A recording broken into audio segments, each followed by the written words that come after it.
좋습니다. 네, 한 분 한 분 축복합니다. 예.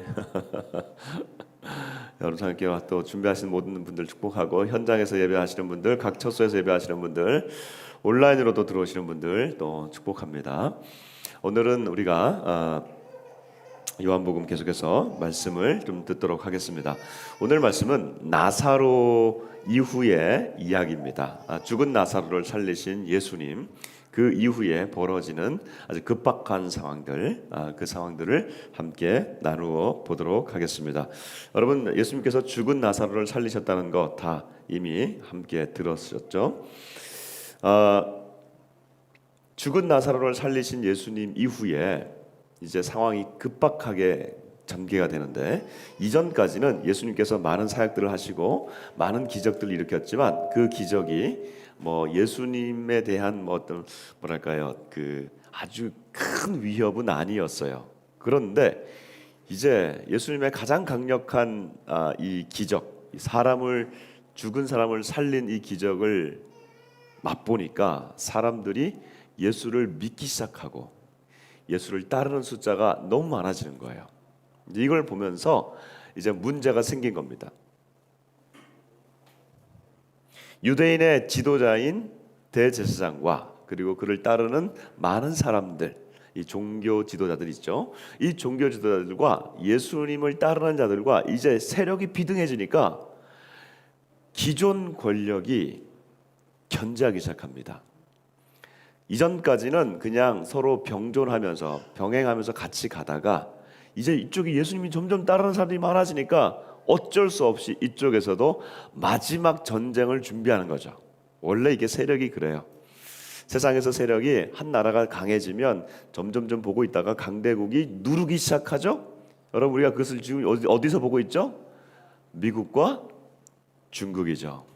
그렇게 지금 보여지는 것이 세계 정세입니다. 마찬가지예요. 사람의 관계도 마찬가지. 지금 이 예루살렘 안에서 예수님의 이 권력이 점점 세진다고 생각하니까 바리새인들과 제사장이 이제는 한판 결판을 내려야겠다 해서 공의회를 모으기 시작합니다. 공의회는 이스라엘의 최고 종교 지도자들이 모인 회의 기관인데, 여긴 한 400명 정도가 됩니다. 이 중에 최고 핵심은 누구겠어요? 당연히 대제사장일 것이고, 대제사장과 함께 있는 그 대제사장과 함께하는 파가 있어요. 이게 성경에서 나오는, 혹시 들어보셨어요? 사두개파? 들어보셨죠? 사두개파가 이쪽에 한 파를 이루고 예수님을 부단히 공격하는 또 한 파가 있어요. 성경에 보면 무슨 파가 있죠? 대파? 바리새파가 있어요. 사두개파와 바리새파가 연합해서 만들어진 회의가 산헤드린 공의회라는 거예요. 이 공의회가 서로가 두 파가 다릅니다. 우리나라처럼 무슨 양파가 있잖아요, 그렇죠? 이게 당이 있잖아. 이런 식으로 있다가 한번 연합해서 딱 마음을 묻히면 그 나라가 확 바뀌잖아요. 법이 통과되잖아요. 마찬가지예요. 이들도 서로 싸우지만 예수라고 하는 적이 생겨나기 시작하니까 이들이 마음을 모으기 시작합니다. 어떻게 할까? 어떻게 할까? 예수를 따르는 사람들이 점점 많아지는데 우리가 어떻게 할까? 하면서 고민을 하는 겁니다.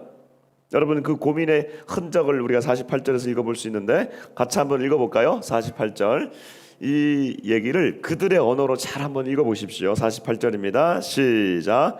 만일 그를 그대로 두면 모든 사람이 그를 믿을 것이요, 그리고 로마인들이 와서 우리 땅과 민족을 빼앗아 가리라 하니. 네. 자, 여기 보면 많은 사람들이 예수를 믿을 것이다. 이건 제가 말씀드린 거예요. 그런데 그 다음에 나오는 얘기가 이게 뭐냐면, 이대로 진행이 되면 로마 사람들이 와서 우리 땅과 우리 나라를 빼앗을 거라는 거예요. 이걸 잘못 읽으면 아직까지 이스라엘은 로마에게 지배를 당하지 않고 있구나라고 생각할 수 있어요. 아니에요. 거짓말이에요. 이거는 로마 사람이 이미 이스라엘을 다스리고 있어요, 지금. 근데 왜 갑자기 로마 사람이 와서 우리 땅과 우리 민족을 빼앗을 것이다 라고 얘기할까요? 여기서 우리가 그럼 누구예요? 자기들이에요. 여기서 우리 땅이라고 하는 것은 우리가 지금 지배하고 있는 이 장소, 이 영향력, 우리가 지배하고 있는 이 나라, 로마 군대가 다시 쳐들어온다는 거예요. 지금 지배하에 있지만, 이들이 지금 빌라도 총독이라고 하는 로마의 총독의 지배하에 있지만 그들 나름의 자치권을 갖고 있는 거예요. 그러다 보니까 자칫 잘못해서 예수가 일어나기 시작하면, 예수가 주목을 받기 시작하면 사람들은 그를 뭐라고 생각하냐면 구약에 나오는 메시아라고 생각하는 거예요. 여러분, 메시아는 뭐예요? 구약에서 나오는 메시아는 우리 민족을 저 이방 민족에게서 우리를 구원해 줄 사람이다 라고 생각하는 사람이 바로 메시아입니다. 이 메시아가 오면 폭동이 일어나게 돼 있어요. 폭동이 일어나면 어떻게 될까요? 로마 군대가 다시 골치 아픈 이 이스라엘로 들어와야겠죠. 들어와서 이스라엘을 다시 정벌을 해야겠죠. 이게 문제인 거예요. 자, 그러면 안 되겠구나.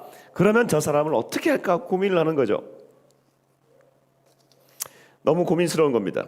자, 여러분, 지금 이 상황이 잘 보시면 이들이 지금 누구냐면 이스라엘의 지도자라는 거예요. 이스라엘은 어떤 나라입니까? 하나님이 택하신 나라입니다.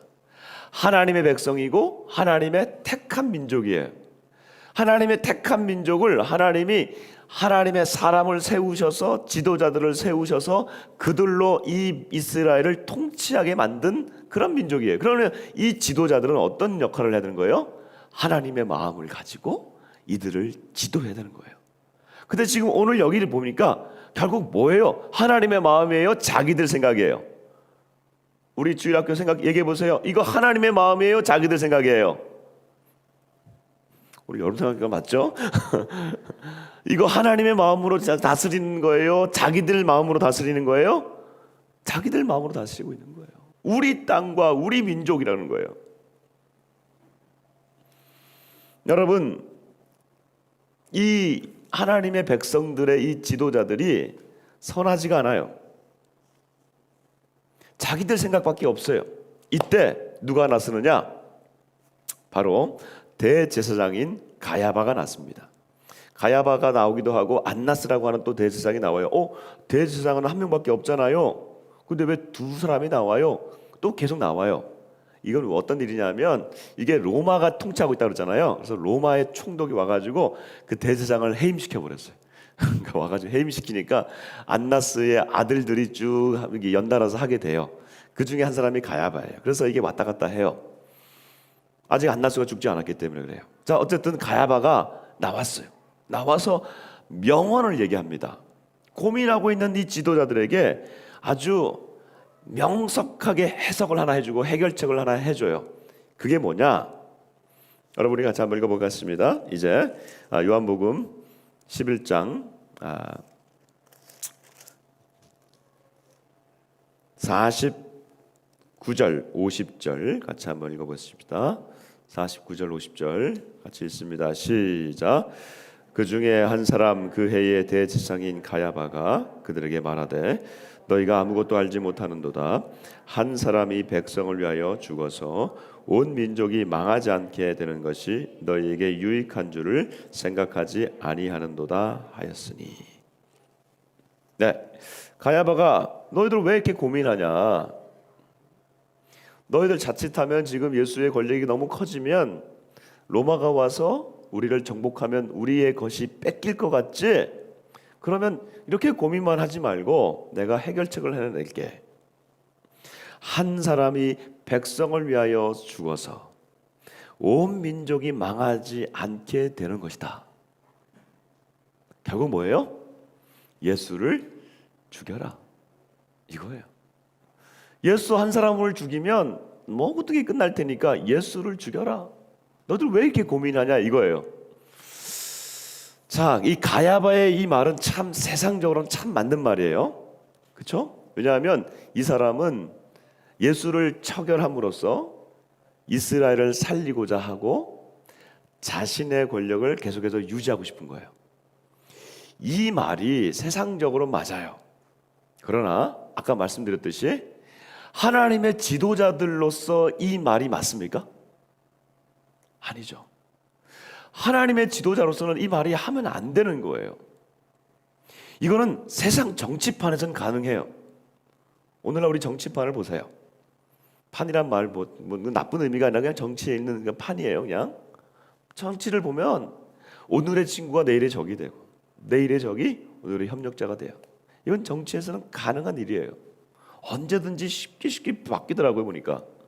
근데 이 일을 정치에서는 가능하지만 하나님의 백성인 지도자들인 이 대제사장들과 사두개파와 바리새인들, 이들이 사실은 하나님을 향한 열망이 있는 사람들이에요.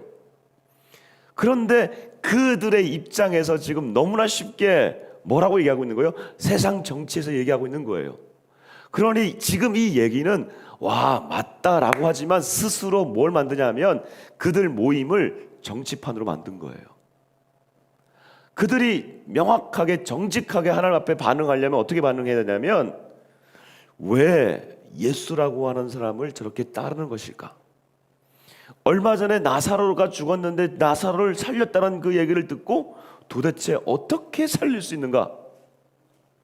그가 혹시 메시아인가? 라고 궁금해했어야 돼요. 궁금해하고 그를 초청해서 얘기를 들어보고 같이 논의하고 해야 되는데 그것을 하지 않고 가장 쉬운 방법인 죽음으로 몰아가는 거예요. 그러니 가야바와 이 사내들인 공회는 스스로가 정치판인 것을 지금 보여주는 거예요. 종교인들이 모였어요. 이스라엘 최고 권위를 가진 사람들이에요. 왜냐하면 거기는 종교가들이 지도하는 체제니까요.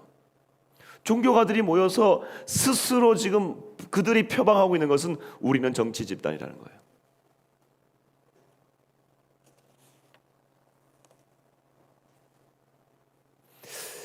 자, 이렇게 끝나는 것 같아요. 가야바의 이 대제사장의 한마디로 예수는 죽음으로 가는 겁니다. 세상 권력이 합법화한 겁니다. 종교가인들이 모여서 이것을 신학적으로 합법화해버렸어요. 예수님의 죽음은 이제 피할 수 없어요. 시간 문제예요. 오늘 이 사건을 통해서 예수님은 죽음으로 가는 거예요. 이전까지는 죽음이냐 아니냐 이것들 갈림길이 있었어요. 여러 가지 가능성이 있었어요. 그런데 이제 세상에서는 결론을 내려버렸어요. 그리고 세상에서 말하는 이 위대한 정치가가 가야바가 되어버렸어요. 빌라도는 나중에 이제 예수님을 죽이는 빌라도는 로마 사람이고 그는 법적으로 마지막 판결만 한 사람이에요. 유대인들이 먼저 죽이기로 결정한 것의 핵심이 오늘 이 가야바예요. 가야바가 죽이자고 결정하니까 죽는 거예요. 그런데 오늘 이 말씀을 지금 기록한 요한은 이 가야바의 이 말을 그대로 받지만 또한 다르게 해석을 해줘요. 여러분 같이 한번 읽어볼까요? 가야바의 한 말은 가야바가 한 말인 것 같은데 가야바가 한 말이 아니래요. 이게 아주 참 성경에 나오는 역설이에요. 역설. 자, 같이 한번 읽어봅시다. 51절에서 52절까지 한번 읽어보겠습니다. 요한복음 11장 51절에서 52절입니다. 같이 읽어보겠습니다. 시작. 이 말은 스스로 함이 아니요 그 해의 대제사장이므로 예수께서 그 민족을 위하시고 또 그 민족만 위할 뿐 아니라 흩어진 하나님의 자녀를 모아 하나가 되게 하기 위하여 죽으실 것을 미리 말함이로라. 미리 말함이로라. 가야바.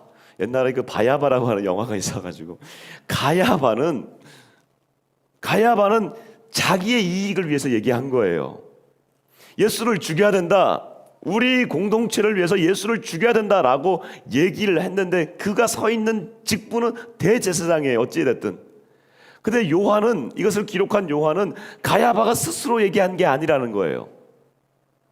이 가야바의 악한 의도를 하나님은 하나님의 계획으로 바꾸어 주셨다는 거예요. 마지막에 보면 미리 말함이로라. 이 표현은 성경에 보면 예언하였음이라고 하는 거예요. 예언이에요. 예언. 가야바는 악한 의도로 예수를 죽여버려. 그러면 끝나는 거야 라고 했는데 그 악한 의도를 하나님은 예언으로 바꾸셨다는 거예요. 어떻게 예언을 바꾸셨어요? 하나님이 지금 이 말씀은 가야바를 빼버리면요, 가야바라고 하는 이 주체를 빼버리면 이 말씀은 복음이에요. 뭐가 복음입니까? 하나님의 아들이 이 땅에 오셔서 죄인된 우리의 죄를 모두 뒤집어 쓰시고 그가 십자가에 달려서 그 모든 죄를 그의 피로 다 사하신 것이, 이게 바로 복음이잖아요. 그 복음의 얘기를 이 가야바는 스스로 얘기하고 있는 거예요. 한 사람이 죽음으로 민족이 살아나는 것은 옳은 것이다 라고 얘기하는 것이에요. 이것을 지금 요한이 그렇게 바꾸어서 얘기하고 있는 거예요. 그러니 가야바는 자기의 의도와는 상관없이 예언을 하고 있는 거예요. 이걸 뭐라고 얘기할까요? 이걸 하나님의 구원 계획이라고 말하는 거예요. 하나님의 계획은 심오하고, 하나님의 계획은 성경적 표현으로 신묘 막측, 너무나 묘하고 너무나 신기하고 막측, 측량할 수 없다는 거예요. 하나님의 구원 계획은 너무나 신비하고요, 하나님이 구원하기로 결정하시면 하나님의 구원 계획은 어떠한 상황에서도 그 구원을 이루어 가시는 능력이 있으세요. 그런데 문제가 하나 있어요. 이 하나님의 구원 계획을 항상 방해하는 대적이 있습니다. 누굴까요? 사탄이에요. 마귀 사탄이에요. 사탄 마귀는 하나님의 구원 계획에 대해서 끝까지 대적을 하기를 원해요. 왜? 그 하나님의 구원 계획이 자신들이 파멸을 의미하기 때문에 그래요. 그래서 하나님의 구원 계획을 끝까지 방해해요. 그런데 하나님의 구원 계획을 바꾸시는 그 능력이 있어요. 그 바꾸시는 그 능력, 그게 바로 하나님의 구원의 신묘막측함이에요. 여러분, 하나님이 이스라엘을 선택하셨어요. 아브라함을 선택하셨어요. 아브라함의 아들 이삭에게 내려갔어요. 이삭의 아들 야곱에게 내려갔어요. 그 가문을 선택하신 이유는 이스라엘을 만드시기 위함이에요. 왜 이스라엘이라고는 한 나라를 만드셨을까요? 이 땅을 구원하기 위해서 먼저 이스라엘을 택하신 거예요. 야곱에게 12아들이 있었어요. 그 12아들 중에 11번째 아들이 요셉이에요. 근데 이 요셉은 사람들, 형들에게 시기와 질투를 받았어요. 형들은 시기와 질투를 했는데 마귀는 형들의 시기와 질투를 이용했어요. 우리에게 질투와 시기가 나는 것도 인간의 감정 중에 하나잖아요. 악한 감정이긴 하지만 그것을 마귀가 사용한다니까요. 사용해서 요셉을 없애버렸어요. 웅덩이에 내버리고 마지막은 애굽으로 내려가는 그 상인들에게 노예로 팔아버렸어요. 이 정도 되면 끝난 겁니다. 요셉의 생명은 끝났거나 더 이상 야곱 가문, 자기의 가문에게는 아무런 영향력을 미치지 못하는 그러한 죽은 자나 마찬가지가 돼요. 그런데 20년 후에 야곱의 가정이 살고 있는, 형들이 살고 있는 그 지방에 흉년이 생겼어요. 그래서 그 흉년을 피하기 위해서 애굽으로 내려가서 제국인 그 애국에 내려가서 곡식을 찾으러 갔을 때에, 구하러 갔을 때 형들이 만난 자가 누굽니까? 바로 요셉이었어요. 죽은 줄 알았던 그 요셉을 형들은 국무총리가 된 요셉을 만나게 된 거예요. 이게 어떻게 가능한 일입니까? 사단은 형들의 시기심과 질투심을 이용해서 이스라엘을 보존하려고 하는 그 하나님의 계획을 망가뜨렸다고 생각했어요. 그러나 하나님은 요셉을 보호하시고 그 웅덩이에서 건져내실 뿐만 아니라 노예로 팔려갔던 그 애굽에서도, 그 감옥에 갇히게 하셨지만 감옥에서도 건져내시고 마침내 국무총리가 되게 하셔서 그 형들을 만나게 한 겁니다. 형들을 만나니 형들이 벌벌 떨면서 우리를 살려달라고, 미안하다고, 죽을 죄를 졌다고 하는데 요셉이 하는 얘기가 무엇입니까? 요셉은 창세기 50장의 마지막에 이런 얘기를 합니다. 당신들은 나를 해하려 하였으나 하나님은 그것을 선으로 바꾸사 오늘과 같이 이 많은 백성의 생명을 구원하게 하시려 하였나이다. 당신들은 나를 죽이려 했지만 하나님은 그 악을 선으로 바꾸셨어요. 그래서 내가 당신들의 자녀들을 기르리이다. 이것은 무엇을 표현하는 겁니까? 우리 가문을 통해서 이스라엘이 만들어질 것인데 이 이스라엘 가문을 내가 사악한 감정으로 내가 또다시 보복한다면 하나님의 구원 계획은 여기서 끝나는 거예요. 하나님의 구원 계획은요, 하나님이 구원하시려고 계획하면 어떠한 사단의 그 공격도 하나님이 바꾸신다니까요. 400년 후에 모세가 태어납니다. 애굽에 있는 왕은 모든 2세 이하의 아들들 다 죽이라고 했어요. 이스라엘의 모든 남자들, 유대인 남자들 다 죽이라고 했어요. 한 유대인 남자가 아이가 태어났는데 그 아이가 어쩔 수 없어서 갈대 숲에다가 나일강에다가 갈대 상자를 만들어서 버리지 않습니까? 죽은 줄 알았어요. 근데 하나님의 손이 그를 붙드셔서 그 아이가 애굽의 왕 공주의 아들이 되게 하지 않습니까? 사단은 이제 다 죽였어요. 사단은 아마 이 아이들 중에 누군가를 죽이면 더 이상 이스라엘은 끝이겠지라고 대략적으로, 사단의 공격은요 무섭지만 명확하진 않아요. 그러나 하나님의 계획은 너무나 구체적이세요. 구원에 관한 계획은 너무나 구체적이고 실제적이에요. 하나님이 구원하시고자 하면 너무나 명확하게 구원해 주신다는 거예요. 사단의 계획은 많은 아이들을 다 죽이는 거였지만 그 중에 하나님은 한 아들을 살리셔서, 모세를 살리셔서 이스라엘을 구원하게 하시는 역사가 있었습니다. 이게 이스라엘을 만드는 역사예요. 예수님이 이 땅에 오셨을 때에 당시 헤롯 대왕은 동일해요. 바로 왕과 동일해요. 사내 아이들을 다 죽이라는 거예요. 그러나 그 사내 아이들을 다 죽이지 못했어요. 예수님은 도망갔어요. 요셉과 마리아는 예수를 데리고 애굽으로 내려갔어요. 오늘도 마찬가지입니다. 예수님을 죽여야 사단은 하나님의 구원 계획을 막을 수 있습니다. 하나님의 구원 계획을 막으려고 사단은 지금 종교 권력을 사용한 거예요. 이번 계획은 명확했어요. 왜냐? 누가 봐도 합법적이에요. 종교 권력가들이 모였어요. 그들의 결정은 이스라엘에서는 가장 합법적인 거예요. 그들이 탄원해서 로마 사람, 그들에게는 이 사람을 죽일 권한이 없어요. 식민지니까.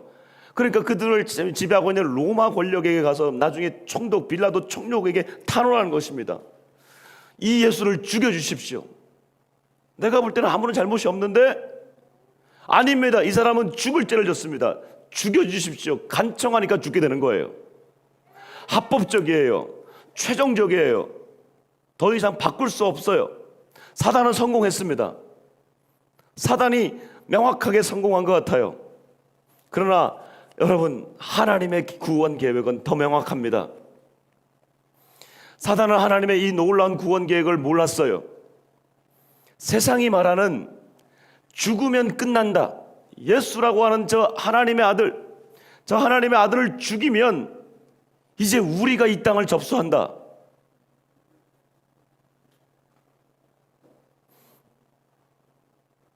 예수를 죽임으로써 승리할 줄 알았어요.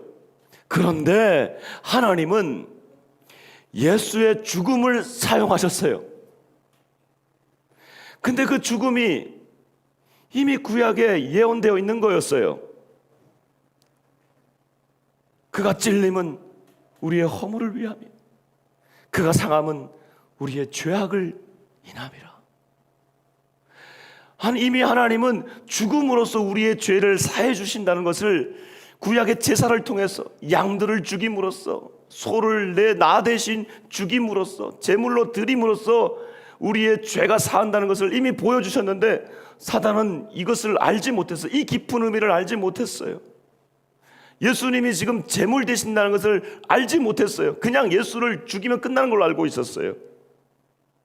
그래서 승리한 줄 알았어요. 그런데 하나님은 예수님의 죽음을, 그 사단이 죽이는 그 죽음을, 하나님은 예수님의 그 죽음을 우리의 죄를 씻는 십자가의 보혈로, 십자가의 그 피로 우리를 사용하신 거예요. 예수님이 사용하신 거예요. 그리고 죽으면 끝날 줄 알았는데 죽은 예수님을 죽으신 그 예수님이 다시금 일어나시게 하심으로써 죽음을 승리하게 하시는 그 승리를 맛보게 하신 겁니다. 여러분, 사단은 승리를 한 줄 알았는데, 그 예수의 십자가로 인해서 다 끝난 줄 알았는데, 그 십자가에서 사단이 패퇴했어요. 패배했어요. 거기서 한 방을 맞았어요. 이제까지 예수님의 구원 계획을 방해하고 성공한 줄 알았는데 너무나 큰 역사가 일어났어요. 십자가에서 승리하신 그 예수를 보니 사단은 넘어질 수밖에 없었던 것이에요. 완전히 패배한 것입니다. 그러니 저와 여러분은요, 오늘 이 말씀을 보면서 이 가야바에게 초점을 맞춰서는 안 되는 거예요. 가야바의 이 대제사장의 말은 뭐였어요? 그를 죽임으로써 우리가 평안을 얻을 것이다. 이걸 보면 우리는 넘어지는 거예요. 그러나 그 뒤에 요한이 기록하는 하나님의 계획을 보면 우리는 승리하는 거예요. 왜냐하면 예수님의 그 십자가의 그 죽음이 무능한 것 같고 아무런 힘이 없는 것 같은데, 그 십자가의 말로 하나님의 능력이고 하나님의 구원이고, 그 십자가를 우리가 그 마음 가운데로 가지고 들어오는 자들마다 예수의 승리가 우리 안에 있는 줄 믿습니다. 저와 여러분이 그것을 믿는 거예요. 강력한 무기예요. 여러분, 그 승리 때문에 우리가 이곳에서 예배할 수 있는 거예요. 각 현장에서 예배할 수 있는 거예요. 사단이 주는 거짓말에 우리는 속지 말아야 되는 거예요. 너는 나를 이길 수 없어. 이미 예수님이 승리하셨는데 왜 우리가 그 거짓에 속아야 됩니까? 사단의 가장 강력한 무기는 거짓인데, 그 강력한 거짓의 무기를 우리가 이길 수 있는 가장 더 강력한 무기는 예수의 승리를 믿는 거예요. 예수의 승리를 믿으면 그 거짓을 이길 수 있습니다. 여러분, 거짓말이 영어로 lie예요, lie. 근데 lie는 또 다른 말이 있어요. 그게 뭐냐 하면 눕다는 거예요. 거짓을 하게 하면 사람이 그냥 눕게 되는 거예요. 거짓말에 계속해서 우리가 노출되어지고 거짓말에 익숙해져 버리면 사람이 들어 눕게 되는 거예요. 힘을 쓰지 못하는 거죠. 마치 약한 사람처럼 취해가지고 쓰러지고 넘어지는 거예요. 여러분, 거짓에서 깨어나셔야 되는 거예요. 이게 왜 중요하냐 하면 사단의 마지막 공격이 아직 남아있기 때문에 그렇습니다. 사단은 이스라엘을 이루지 못하려고 공격했지만 하나님은 이스라엘을 만들어 놓으시고 그 안에서 지금 예수가 오게 하시고, 오늘 말씀을 보니까 예수님이 죽으심은 그 민족만 위함이 아니라 흩어진 하나님의 자녀를 모아 하나 되게 하시려고, 예수를 통해서 이스라엘만 구원받는 게 아니라는 거예요. 저 모든 이스라엘 아닌 사람들, 예수를 믿는 모든 하나님의 자녀들을 부르시고 구원하시는데 마지막 전쟁이 남아있는 것이죠. 사단은 하나님의 그 구원 계획을 이루지 못하려고 총공격을 했는데 이루지 못했어요. 사단은 이제 최후의 공격을 하고 있습니다. 최후의 공격을 준비하고 있어요. 이 땅에 내려오셔서 우리를 마지막으로 당신의 자녀들을 모으시겠다고 말씀하시고 올라가신 그 예수님, 시간이 가면 갈수록 언제일지 알 수 없으나 예수님이 떠나신 이후로 분명한 것은 시간이 가면 갈수록 예수님이 다시 오실 시간은 가까이 오고, 반대편에 있는 이 사단의 공격은 이제 마지막 공격을 지금 준비하고 있는 것이에요. 역사 이래로 가장 강력한 공격이 앞으로 점점 시간이 가면 펼쳐지게 될 것이에요.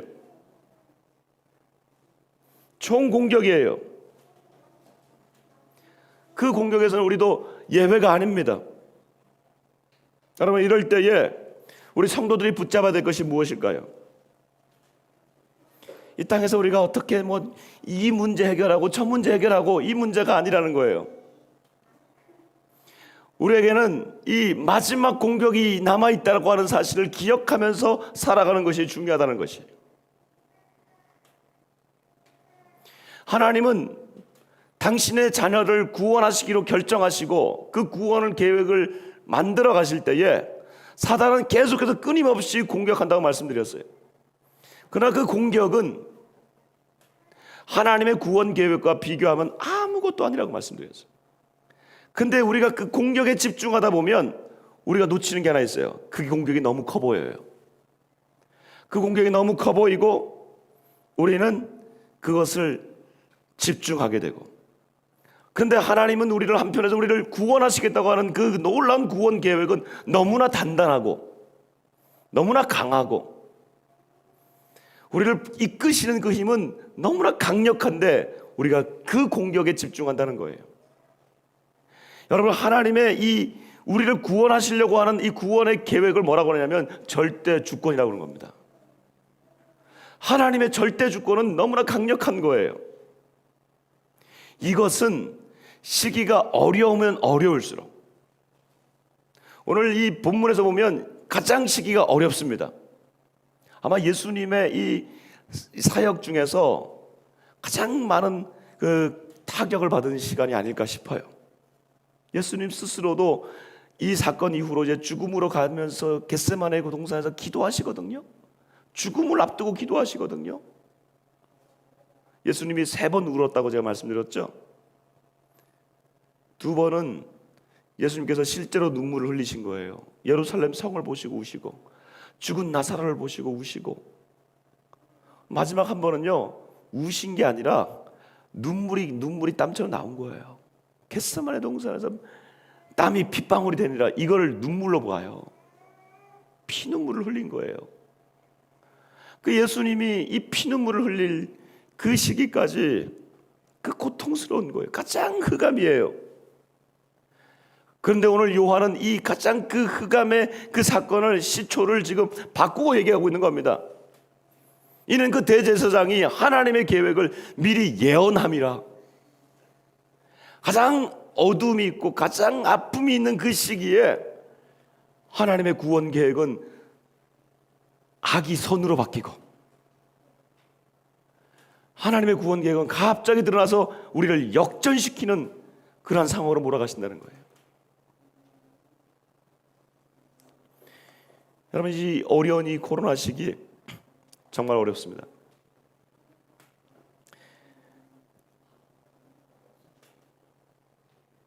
우리가 어떻게 살아갈까? 제가 이 코로나를 보면서 2가지를 느낍니다. 참말로 정말 이게 뭐 하나님의 절대 주권 안에 있는 거지만 사단은 이 질병을 통해서 우리를 많이 공격하고 있구나. 사단은 이 질병을 통해서 전 인류를 공격하고 있습니다. 저와 여러분 다 공격당하고 있어요.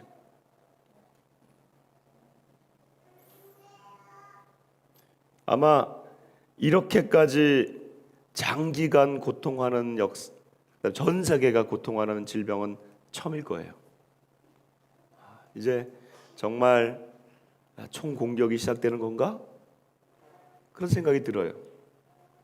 제가 이 종말론자라든지 말세론자는 아닙니다.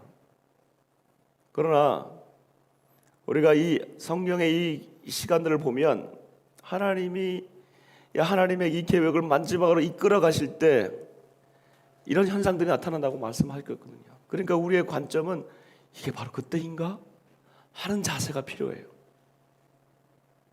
정말 이것이 그렇다면 정말 이제 그런 공격이 오는구나 생각을 할 수 있어요. 2번째는 우리 인간적인 측면에서 봤을 때 우리 인간들이 너무 약하다는 거예요. 저 이렇게 약하구나. 실제로 질병에 우리가 약하다는 거예요. 뭐 좀만 걸리니까 안 걸리면 넘어가는 사람도 있지만 건강했던 제가 아는 그 장로님도 넘어지셔가지고 쓰러지셔가지고 겨우 살아나셨어요. 이 심장 이술까지 이게 2번 받고 살아나셨는데 지금 뭐 별로 행동을 못해, 활동을 못해요. 우리가 함께 마음을 모았던 선교사님도 기억나지 않습니까? 너무 건강하고 정말 쾌활했던 선교사님이에요. 네, 주검이 되어서 이 땅으로 돌아올지 몰랐어요. 너무나 연약한 우리 인간들이라는 거예요. 또 한편으로는 우리 성도들도 연약하다는 거예요. 이 죽음의 공포 앞에 너무나 연약하다는 거예요. 어떻게 해야 될까요? 어떻게 해야 될까요? 이 고난을 무연해 주십시오. 기도할 수 있죠. 해야죠. 우리도 오늘 이 예배를 위해서 정말 기도했습니다. 매 예배 때마다 하나님, 코로나라고 하는 이 바이러스가 틈도 못하게 해주십시오. 아니, 이단이 들어오면 저기다가 딱 붙이면 되잖아요. 뭐 신천지 아웃 해가지고 붙이면 되는데 이 코로나를 어떻게 붙입니까? 코로나 아웃 할 수도 없고. 그냥 기도하는 거예요. 하나님 살려주세요. 근데 이때 중요한 것이 하나 있어요. 하나님의 절대 주권을 믿는 거예요. 하나님 어떠한 상황에서도, 물론 내가 코로나 걸릴 수 있어요. 여러분, 코로나 걸린 선교사님도 많고 코로나 걸리셔서 돌아가신 분들도 많은 상황에서 코로나를 걸리면 저주받는다 이렇게 누가 말합니까? 걸릴 수 있어요. 그러나 하나님의 절대 주권은 코로나와 상관이 없다는 거예요. 내 상황과도 상관이 없다는 거예요. 하나님의 구원 계획은, 하나님의 절대 주권은 무엇을 향하냐 하면 가장 하나님의 선하신 것을 이루고자 하는 거예요. 그 선함에 요셉의 아픔이 있었어요. 모세의 아픔이 있었어요. 예수님의 이 죽음의 공포가 있었어요. 실제로 죽으셨죠, 예수님은. 그러나 하나님이 이루고자 하는 그 아름다운 것, 그것이 절대 주권이에요. 예전에는 이런 얘기를 하면 성도들이 이 교회가 좋은 얘기하고 우리를 좀 더 이렇게 응원해주고 우리를 좀 더 위로해주고, 이 세상에서 얼마나 힘든데 우리가 조금 더 이렇게 살아갈 수 있는 힘을 줘야지 맨날 고난 얘기한다, 고통 얘기한다. 여러분, 지금 무슨 위로를 하거나 무슨 실제적인 뭐 지침을 주거나 이걸로 살아갈 수 있습니까?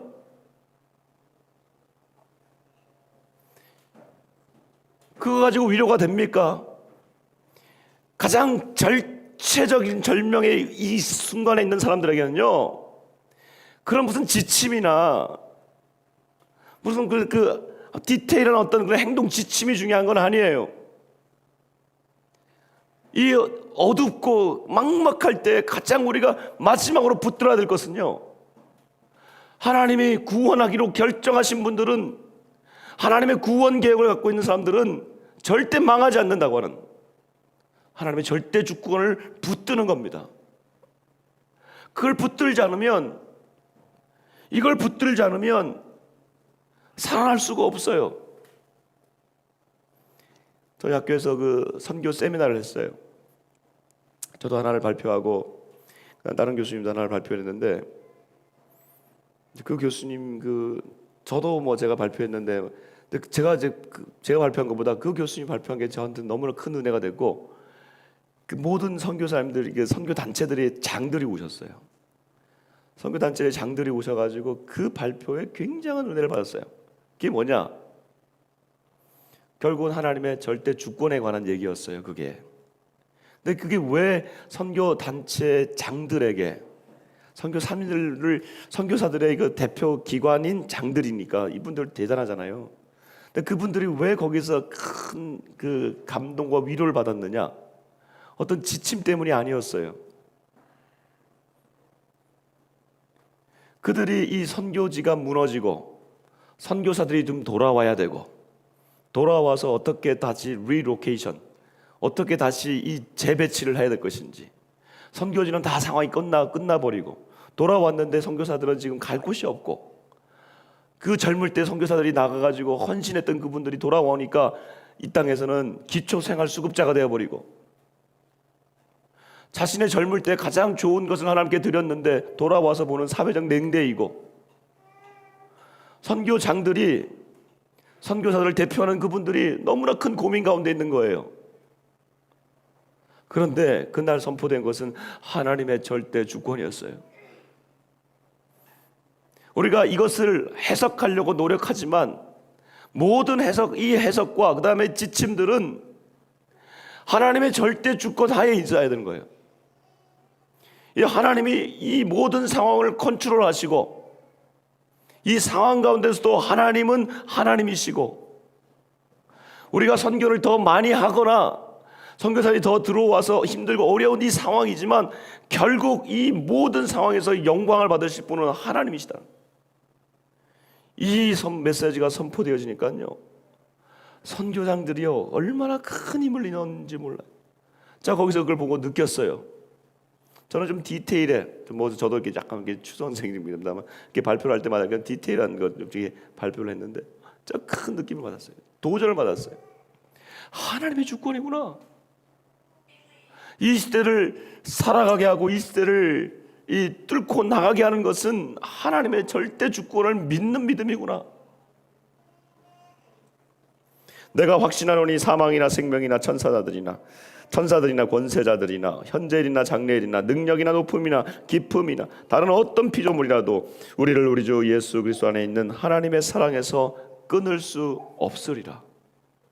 하나님의 구원 계획이 우리에게 다가오는 것은 사랑이에요. 우리를 사랑하시기 때문에 구원하시는 것이죠.